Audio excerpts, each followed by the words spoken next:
Hey guys, I am in this video. It's just I have to bed and there's no room for me to be on the camera and show you what's on my wall here because this will be in the background now for my videos for probably the foreseeable future. It might change, but this will be here. And this is part of my therapy and I just wanted to show it to you and explain what it means. So you have stop right here. That's just the stop exercise. Stop, take a deep breath, observe. So, like, ground myself.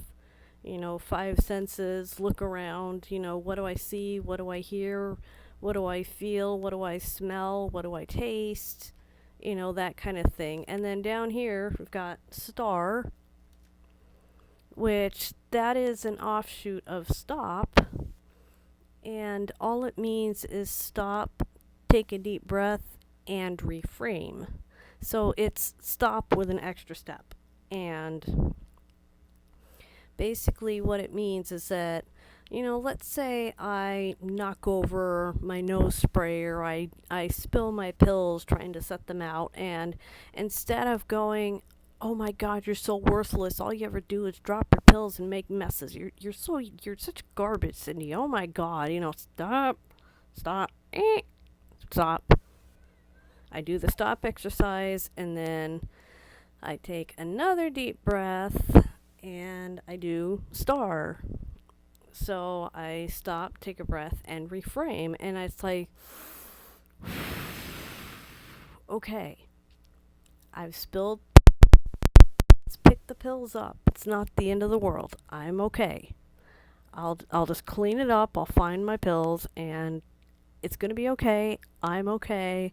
I have not ended the world by dropping pills. They're not nukes. They're pills. We're okay.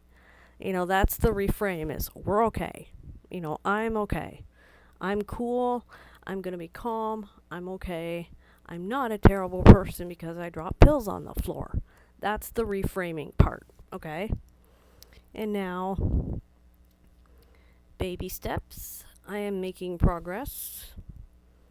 That's just to remind myself that, even if I have the occasional bad day, the fact that I'm using the tools it means that yes, I am making progress in my struggle against trauma and depression and all of these things.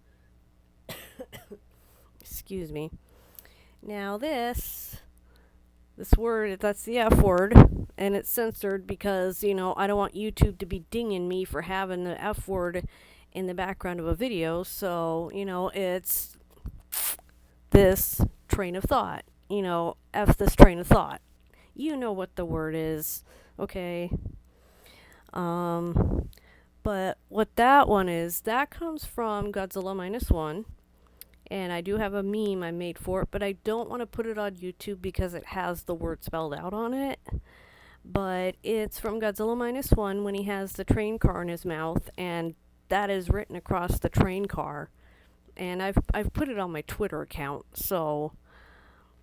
But it's just when my mind is going in circles and I'm having a lot of those intrusive thoughts, it's like I can put the brakes on the train, or in my mind, Godzilla will stop the train because he picks it up in his mouth, for God's sake. That's going to stop anything. So basically, I just picture Godzilla picking up the train, and then he's got the train, so it's not coming at me anymore. And then I can do stop and star. It's a visualization exercise. Basically, is I imagine Godzilla has gotten a hold of the train, so it's not going to run me over because he's got it. So while he's smashing the train, I can do stop and star. So you see how that works? Okay. I am not what he says I am. Now that just means that I'm not the things that my dad has said I am my whole life. I am not responsible for his feelings. And I am not responsible for the bullying that I endured throughout most of my childhood and teen years. I am not a big baby. I'm not oversensitive. I am not a magnet for trouble. It's like things that he's made me believe my whole life. I am not those things. Okay, I want these feelings to die. I know that looks like those, but that's an E. Anyway, excuse me. I've been having allergies, that's why I keep coughing. Sorry. So, back at the end of April, my dad ended up in the hospital with a UTI, a urinary tract infection. And when you have any kind of neurological thing going on, like up, and like he was just almost climbing the walls, and just it was almost like he was having psychosis. And so my mom and my sister took him to the emergency room, and yep, it was UTI. He got admitted, and then they said he had sepsis, and it was looking bad. It was looking like this could be the end of it for him. So I went to see him, and I said all the goodbye things you say when you think someone is going to die, because that's how bad and serious it looked. It looked like this was it. And I laid down all of the anger and the resentment. I laid all those things down. It's like I cut an abscess out of my body and laid it down for God to take away with my dad. Well, haha, he didn't die. Overnight, he got better, the UTI cleared, and it's like that abscess of all those feelings was just stuffed back into me. I was at complete peace, and then it was taken away from me. And I told this to Laura, and she said, even if he were to die, the memories that he created that hurt you will still be there. And it's the feelings that you want to die. It's the feelings that you want to go away. Because it's like, I don't want him to die. I really don't. I just want to stop feeling obligated to him. And as long as he's in our house, as a caregiver, I'm obligated because he has advanced Parkinson's. He's almost total care. And, she's right. I want all this anger to die, but as long as he's continuing to exist as a trigger, it's not going to. But that's what I want to die. It's not that I want him to pass away, but that's probably going to be how any of this ends. But I just want the feelings and the resentment to die because they're wrecking me. I want the trauma and the depression and the anxiety and the fear to die. And I don't know when that will happen or if it will, but I have to keep fighting it. And I even have to fight while I'm scared. That's part of it. And that moves into our next thing. Fears are not accurate perceptions. Because when you look at the world through the lens of fear, everything can look distorted and huge to you and just terrifying, and emotions just feel like they're too big.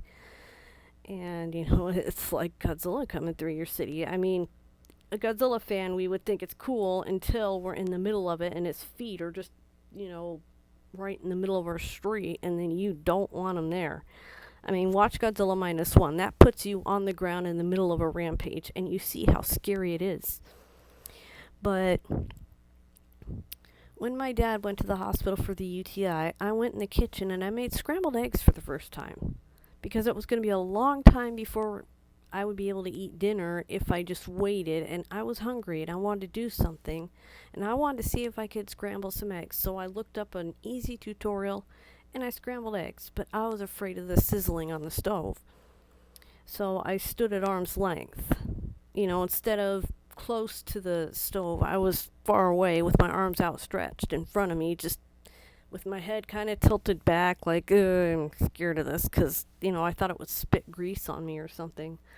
But then, about 2 weeks later, the same day I was going to see Laura again, excuse me, I had a nightmare that was brought on by trauma, and I only remember it because a phone call woke me up as I was having it, and so it stuck with me, and it was triggering me very badly.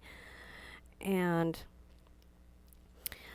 I just got this need to hear the pan sizzle, to hear the eggs sizzle. So I went out in the kitchen and I made scrambled eggs again. And that time I used a little bit of milk at my mom's suggestion, and I mixed up the stuff in the measuring cup, and then I didn't stand back this time. I was leaning over it, feeling the heat on my face, listening to it sizzle, smelling it, just looking at it as I was mixing it up into this fluffy mess of scrambled eggs. And I'm like, this is my brain right now. But you know what? That's fine. I can have a scrambled brain. It's okay. So I wasn't afraid of the pan. I was looking at it and I'm like, this is not so scary. I'm just scrambling eggs. It's not going to leap off of the pan and stick to my face and burn me to death. It was an irrational thing. And so when I did it again, I'm like, what was I so scared of? So anyway, yeah, that's what this means. Now, cut the tape. What could that mean? Well, a lot of thoughts that I have, a lot of my intrusive thoughts, my ants, my automatic negative thoughts, are in my dad's voice, and they're things he has said. Like, what did you do to make these kids start bullying you, and why are you always so upset about everything, and oh, something went wrong, it's gotta be your fault, those kind of things. All of the things that he would say to dismiss me or belittle me, or just to start fights. And cut the tape comes with a gesture of cut, like scissors. My fingers are scissors. I am cutting the tape. Snip. Okay? So I'm snipping the tape. Cut the tape. Okay? So I'm cutting the tape. And what that means is literally what it means, but if you are not an old fart like me, you may not know what a cassette tape is. But, it's two spools inside a bunch of plastic, and they have the piece of magnetic tape running across, and if you cut it, the tape won't work. So, cut the tape. That's basically what it means, is cut the tape so it can't work. And that interrupts those things, and then I do stop and star, if it's really, really, really upsetting me. But cut the tape. It's just a thing, and I do the gesture, the scissors gesture. So if I'm making a video and all of a sudden I go like this, even if I don't stop what I'm saying, I am doing work. So, cut the tape. I don't always have to say cut the tape, but I might do the gesture to remind myself that that thought is not necessary. It's not mine, and I don't need it. Okay. Okay, this one's important. All these are important, but this one is really personal to me. Because this one comes from Godzilla Minus One, too. It also comes from Godzilla Minus One because, if you've seen it, you get it. But basically, the character Shikishima is a failed kamikaze pilot.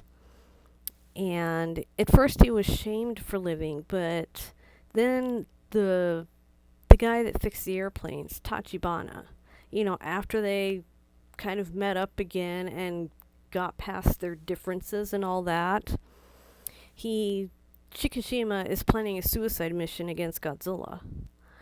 And Tachibana puts an eject thing in there, and he tells him to live. He tells Shikishima, live. It's a very because, Shikishima's dealing with survivor's guilt through the whole movie. It's survivor's guilt and trauma and shame and all these things that I've been feeling for much of my life. I mean, not necessarily survivor part, but, the shame. Oh, yeah, I get it.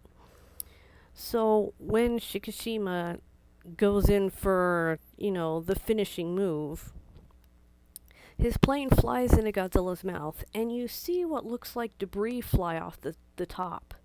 But somebody paused it and posted it on Twitter.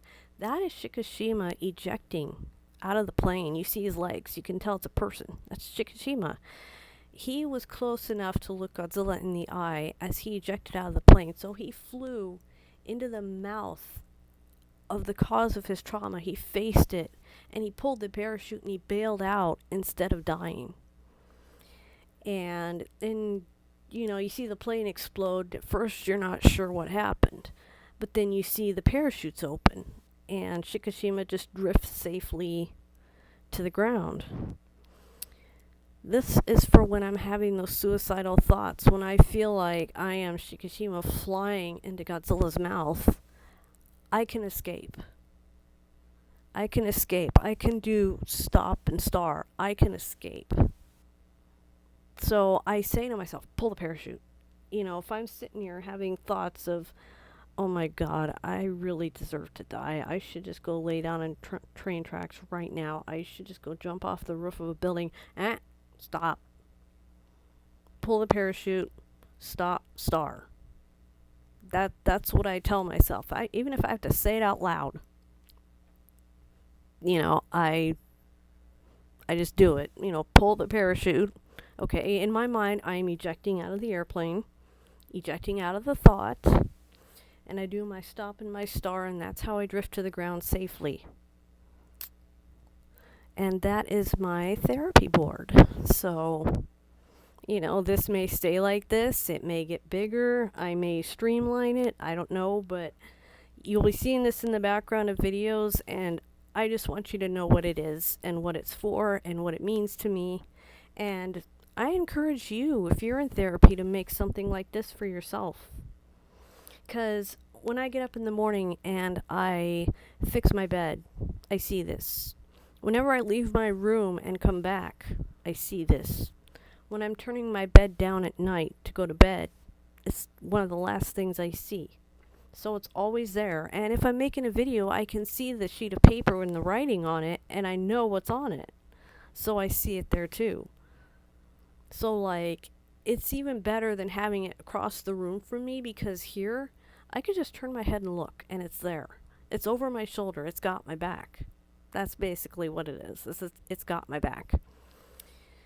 And if worse comes to worse, I could just imagine Godzilla over here taking care of me too. So anyway, that's that.